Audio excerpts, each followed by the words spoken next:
ठीक है, सबों को जय यीशु।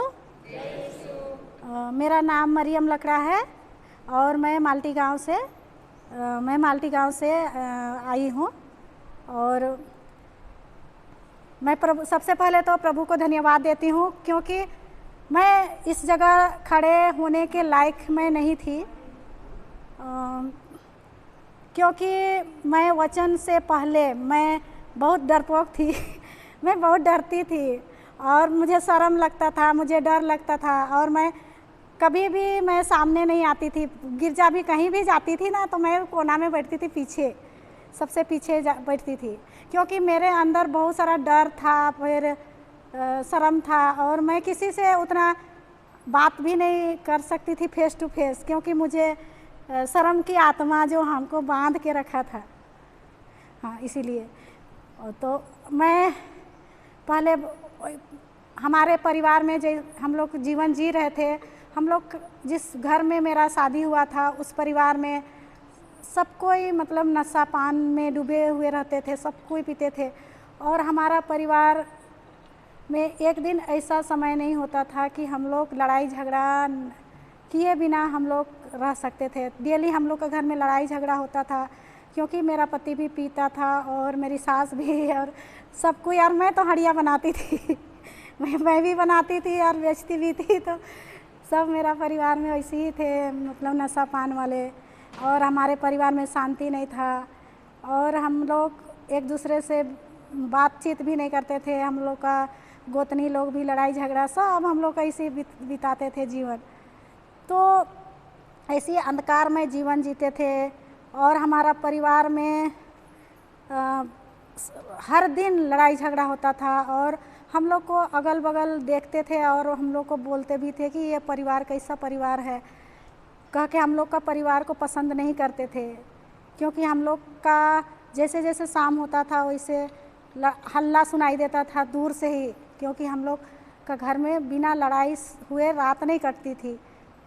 तो ऐसे हम लोग बहुत कठिन में जीवन जीते थे हम लोग। और हमारे बच्चे भी हम लोग लड़ाई करते थे, लेकिन उसका असर हमारे बच्चों में भी पड़ता है। वे लोग भी पढ़ाई लिखाई नहीं कर पाते थे, क्योंकि हम लोग लड़ते हैं तो वो लोग भी हमारे जीवन को देखते हैं। और उन लोगों में हम लोग तो ऐसे नहीं, हम लोग तो लड़ाई करते हैं लेकिन हमारा असर बच्चों में भी पड़ता है। वो लोग अच्छा तरह से पढ़ लिख नहीं सकते हैं। तो ऐसे करते करते हमारा जीवन एक अंधकारमय जीवन जी रहे थे। तो एक दिन ऐसा हुआ कि हमारा एक बहन हम लोग को बताई कि तुम लोग ऐसा जीवन जीती है, तुम लोग तो ख्रिस्त है फिर भी तुम लोग ख्रिस्त की तरह जीवन नहीं जीती है। तो एक ठो माँ हम लोग को बताई कि ऐसा, मतलब हमारे परिवार में एक ऐसी समस्या थी कि हर साल हमारे परिवार से मृत्यु होती थी, मतलब साल में 2 जन या 3 जन का इस साल में। और अंधकार की शक्ति था, लेकिन हम लोग को नहीं जानते थे, क्रिश्चियन तो थे, वचन को भी नहीं जानते थे और पीते रहते थे और लड़ाई झगड़ा करते रहते थे। वैसे में साल में किसी की मृत्यु होना ज़रूरी है, और वो भी लेडीज़ लोग का नहीं बल्कि वो बाबा लोग को पुरुष का ही होता था। तो हम लोग जब हमें शादी करके आई तो मैं देखी कि ऐसा परिवार में मेरा शादी हुआ है। तो मैं नहीं जानती थी और मेरी माँ लोग को दोस्त ही देती थी कि तुम ही लोग कैसा परिवार में हमको शादी दिया, ऐसा परिवार है, नशा पान है और मेरा पति पीता है, रात में 4 बजे ही जाता है पीने के लिए, मैं नहीं रहूँगी इस परिवार में, ऐसा बोल के मैं एक बार तो घर छोड़ के मैं चली गई थी। तो फिर मेरी माँ समझाई कि नहीं, शादी हुआ है तो हम लोग में ऐसा नहीं होता है कि शादी करने के बाद कुछ भी समस्या हो तो पति को छोड़ना नहीं पड़ता है, हम बल्कि उस समस्या का समाधान करना पड़ता है। तो मेरी माँ हमेशा समझाती थी कि कुछ दिन मतलब शादी के बाद छोड़ेगा बोल के, तो का को छोड़ेगा, वो तो और ही पीते था। तो और हम भी वैसे ही दोनों जन में लड़ाई झगड़ा हो जाता था।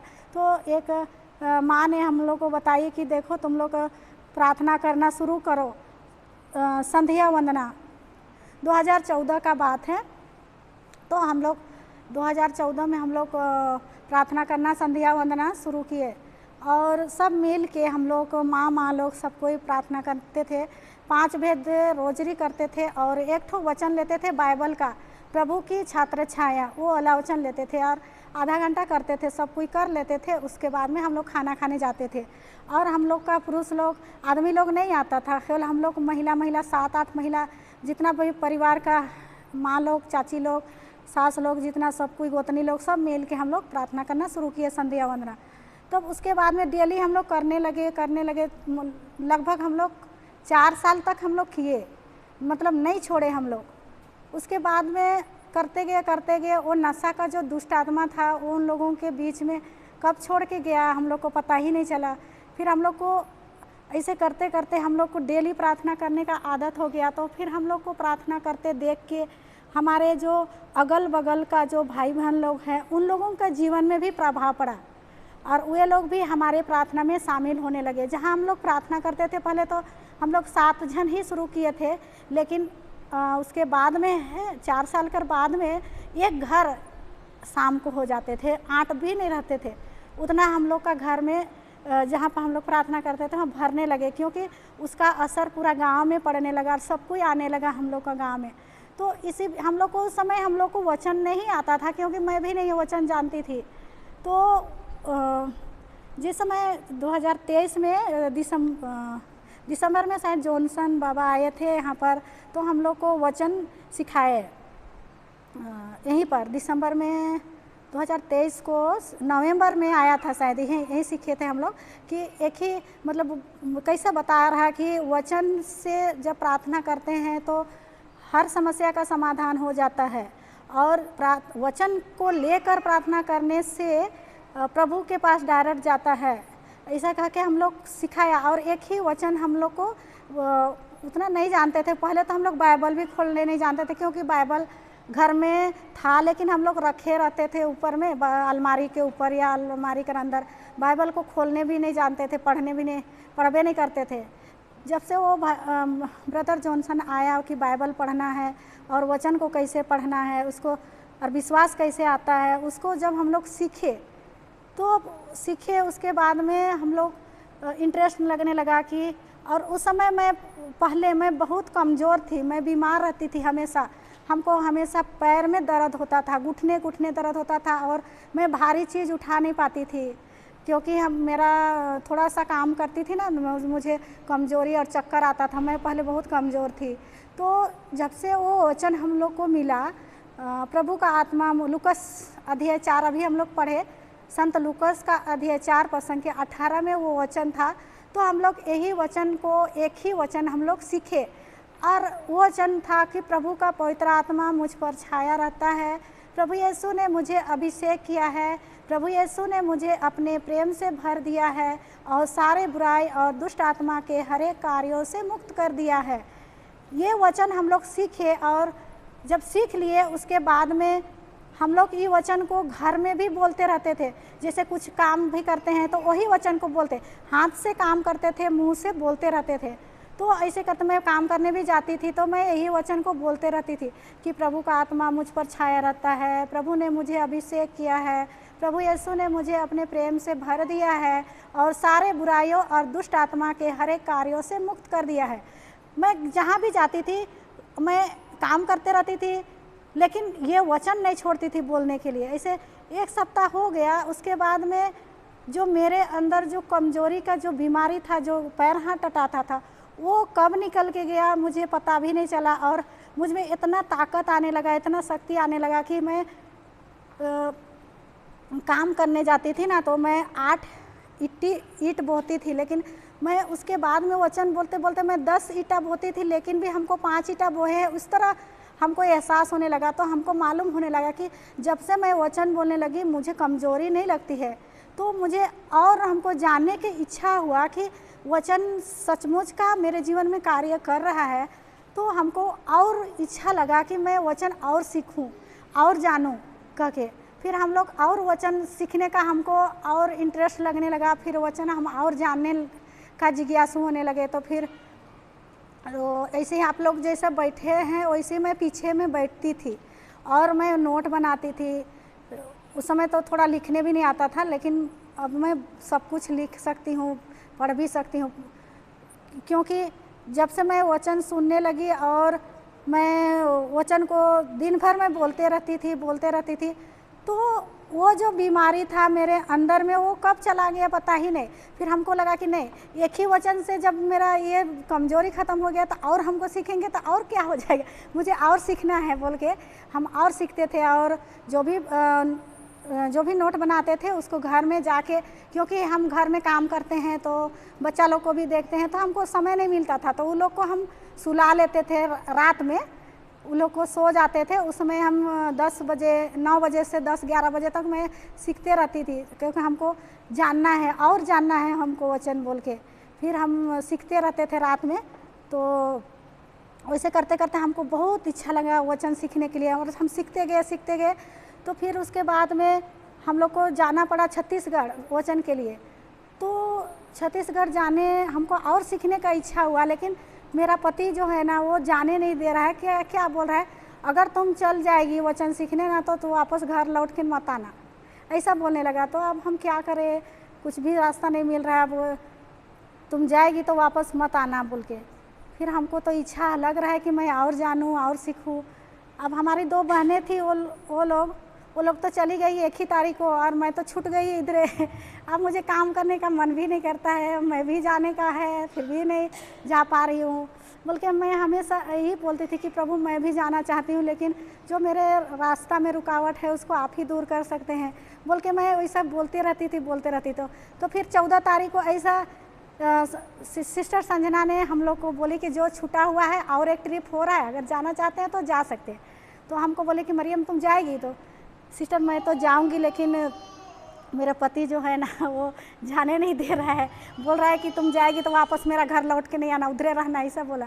तो तुमको जाना है तो तुम जाओ, ऐसा बोली। तो ठीक है। तो मैं उस दिन क्या की, क्योंकि मैं रात को ही बैग को तैयार करके छिपा के रखी, क्योंकि मुझे जाने का मतलब बेचैन लगने लगा कि मुझे जाना है बोल के।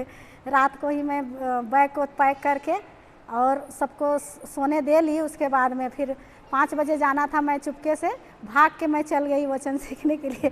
फिर उधर गई तो उसके बाद में क्या मेरा घर, क्या मेरे बच्चे, और बच्चे भी रोक रहे थे कि नहीं मम्मी तुम जाएगी, मेरा एग्ज़ाम है, कौन हमको बाल बना देगी, कौन खाना बनाएंगे, कैसे एग्ज़ाम लिखेंगे, सब रोक रहे थे। तो मैं फिर प्लान बनाया कि नहीं, ये लोग को बता के जाएंगे तो हमको जाने नहीं देंगे। तो मैं रात को ही छिपा के मैं पैक की और मैं चली गई वहाँ वो वचन सीखने के लिए। फिर वहाँ पर पहुँच के हम सब कुछ भूल गए, मेरे बच्चे लोग को भी घर का याद ही नहीं आ रहा है, क्योंकि मैं वचन को सीखने के लिए बहुत हमको इच्छुक होने लगा। फिर वचन सीखते सीखते हमको कब 15 दिन बीत गया कुछ भी पता नहीं चला। फिर उसके बाद में मैं वचन सीख के आई तो हमको इतना खुशी लगा, और हमको एक वचन हमको छू लिया। उसमें वचन है मत्ती का सुसमाचार अध्याय 5 पद संख्या 13-14 बाइबल में लिखा हुआ। वो वचन मुझको अंदर से छू लिया। उसमें लिखा हुआ है, मत्ती का सुसमाचार अध्याय 5 पद संख्या 13-14 में लिखा हुआ है कि तुम पृथ्वी की नमक हो, तुम संसार की ज्योति हो। तो मैं जब ये वचन जब हमारे अंदर तक अंतःकरण तक छू लिया कि प्रभु ने मुझे एक पृथ्वी का नमक बनाया है, हमको संसार का ज्योति बनाया है, तो मैं यहाँ पर एक गुलाम का जीवन जी, हमको तो नमक बनना है, दूसरों को जीवन में खुशियाँ देना है, फिर ज्योति बनना है। जो अभी नहीं जान रहे उसको हम लोग को प्रभु के मार्ग में जाना है। तो ये वचन हमको अंदर से छू लिया। अब हम वचन सीखे हैं, अब हम पृथ्वी का नमक की तरह कार्य करेंगे और एक ज्योति बन के जिएंगे बोल के हम वहीं से हम ठान के आए कि हमको जो पहले जो जीवन जी रहे तो उसको हमको नहीं जीना है। अब हम ये जीवन जिएंगे, हम पृथ्वी का नमक बनेंगे, क्योंकि नमक का अर्थ है स्वाद को बढ़ाना। तो मैं एक नमक के रूप में मैं जाऊंगी मेरे गांव में और नमक बन के काम करूंगी, ज्योति बन के काम करूंगी, जीऊँगी। अब वैसे करके मैं ठान के आई, गांव आई। उसके बाद में थोड़ा कठिन तो हुआ, वचन सीखने के बाद में थोड़ा घर आए। उसके बाद में हमको जो भी वहाँ से नोट सब बना के लाए थे उसको मैं घर में रात को मैं पढ़ती थी, क्योंकि हमको घर में खाना सब एक किनार से सब चीज़, छोटे छोटे बच्चे हैं तो वो लोग नहीं स्कूल जाना पड़ता है, फिर खाना होना, तो मैं रात को ही ज़्यादा मैं पढ़ती थी। तो रात को जब मैं पढ़ती थी, सबको सो जाते थे उस समय, तो मेरा पति बोलता था ना कि तुम वचन क्यों पढ़ती हो, तुम उधर से जब से तुम छत्तीसगढ़ में आई है बाइबल में डूबे जा रही है, बुढ़िया कॉलेज लिखा देंगे क्या, ऐसे बोलता था हमको। मतलब मेरा मजाक उड़ाता था कि अब कॉलेज जाएगी तुम, बुढ़िया कॉलेज में भर्ती करा देंगे, ऐसा बोलता था। तो हम बोले कि हम कुछ भी नहीं बोलते थे, क्योंकि वहाँ पापा सिखाए थे कि जो भी वचन सीख के तुम लोग जाओगे, तुम लोग को तो अभी कुछ लड़ाई, मतलब दुष्ट आत्मा के द्वारा, अपनों के द्वारा तुम लोग को करना पड़ेगा, अपमानित होना पड़ेगा, लेकिन तुम लोग वचन में तुम लोग रहोगी तो कुछ नहीं बोलना है, वो लोग बोलना है तो बोलने देना, लेकिन तुम लोग मुंह मत खोलना। तो हम लोग सीख के आए थे, मरे हुए कुत्ता की तरह बनना है, वो दरवाज़ा में जो डोरमेट रहता है उस तरह बनना है। तो हमको वो आ गया था कि हम लोग को ट्रेनिंग दिया गया है कि हम लोग को इस तरह बन के रहना है। फिर हम रात को ही सीखते थे, खाना बना के सबको सो जाते थे उसके बाद में। तो वो मेरा पति को चिढ़ लगता था, क्योंकि जैसे मैं बाइबल खोलती थी तो उसको चिढ़ लगने लगता था कि तुम बाइबल क्यों पढ़ती है, छोड़ो ये सबको, रात हो गया, बत्ती सबको बुझा के सो जा। तो मैं बोलती कि नहीं, आज हम सीखना है, हमको थोड़ा, कल पढ़े हैं आज भी पढ़ेंगे, थोड़ा थोड़ा सीखेंगे। तो मैं जैसे बाइबल खोलती थी, वो मोबाइल को पिक्चर लगा के पूरा साउंड में कर देता था, मुझे डिस्टर्ब हो बोल के। तो मैं बोलती थी कि ठीक है, मैं ये रूम में नहीं सीखूंगी, मैं दूसरे रूम में जाके अकेले में सीखूंगी बोल के। फिर मैं उधर जाती थी सीखने के लिए अलग रूम में, तो उसको पता चल जाता था कि वहाँ चल गई है, ये बाइबल पढ़ रही है। फिर वहाँ भी जाके एकदम फुल साउंड में पिक्चर का साउंड देता है, दे के लगा देता था। लेकिन हम बोलते थे कि कोई बात नहीं है। उसके बाद में वो भी उधर पिक्चर चालू कर देता था और मैं भी उधर वचन पढ़ती थी, लेकिन वो थक जाता था, वो पिक्चर देखते के सो जाता था। लेकिन वो सोने के बाद में और मैं 2 घंटा बढ़ा देती थी ताकि अभी डिस्टर्ब ना हो बोल के।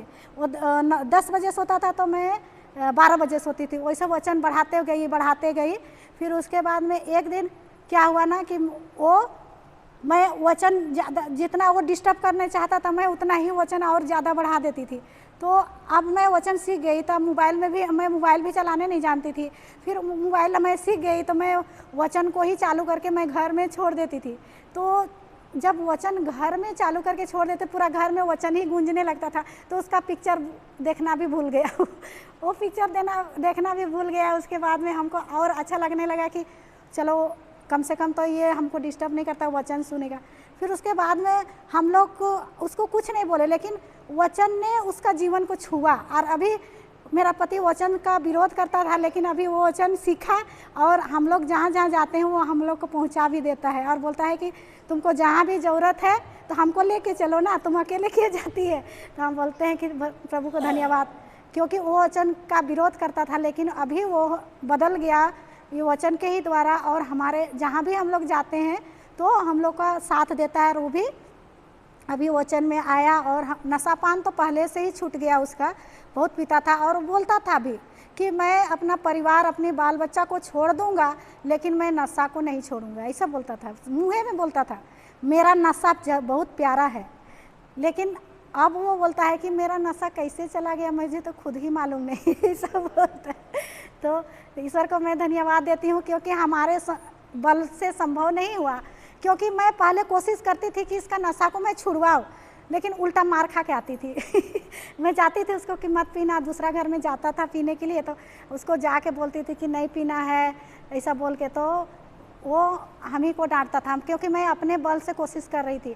लेकिन मैं जब वचन सीख के आई तो मैं उसके लिए वचन ही बोलने लगी कि प्रभु का आत्मा मेरे पति पर है, प्रभु यीशु ने मेरे पति को अभिषेक किया है, प्रभु यीशु ने मेरे पति को अपने प्रेम से भर दिया है और सारे बुराई और नशे की दुष्ट आत्मा से मुक्त कर दिया है। वैसे बोलते गई। वो अब वो नहीं करता है, वो जड़ से उखड़ के चला गया। तो दूसरे लोग देख के बोलते हैं उसको कि तुम फलना इतना तुम पीता था, लेकिन अब वो कैसे, क्या दवाई खाया, तुम क्या किया, तुम जो ऐसा मतलब छूट गया तेरा। तो वो बोलता है कि मैं नहीं छोड़ा हूँ, बल्कि पता नहीं मनीषा की मम्मी क्या क्या जादू टोना की क्या किया और अपने से मेरा से चला गया। तो हम बोले कि नहीं, कोई जादू टोना नहीं किए, प्रभु का वचन बोलते हैं। तो जो तुमको बोलता है तो तुम प्रभु का वचन ही दो, क्योंकि प्रभु का एक वचन ही है जो हर प्रकार की नशा की दुष्ट आत्मा से मुक्त कर सकती है। हम लोग अपने बल से नहीं कर सकते हैं, क्योंकि वो भी एक दुष्ट आत्मा है, उसका भी पावर है, लेकिन वचन बोलने से वो हट जाएगा। ऐसा बताना तुम उसको, तो फिर वो भी जो उसका दोस्त लोग थे, उसका रिश्तेदार भी थे, वो बताता है और वो लोग भी मुक्ति पा रहे हैं अभी तो नशा से। और हमारे परिवार में भी सब हम लोग वचन में आए, उसके बाद में मेरी सास भी आई है, दोनों सास चाची से वो लोग भी पीती थी, लेकिन अब ये दोनों वो लोग से भी निकल गया वो नशा का दुष्ट आत्मा, वो लोग निकल। हाँ ये है, ये उठाइए हाथ हाथ। हाँ ये भी है, चाची सास है, ये दोनों वो ये लोग भी एक दिन बिना पिए नहीं रह सकती। 4 बजे रात को ही पीती थी वो लोग, और मेरा पति भी 4 बजे रात को। लेकिन अभी सब कोई और वचन में सब कोई आगे है।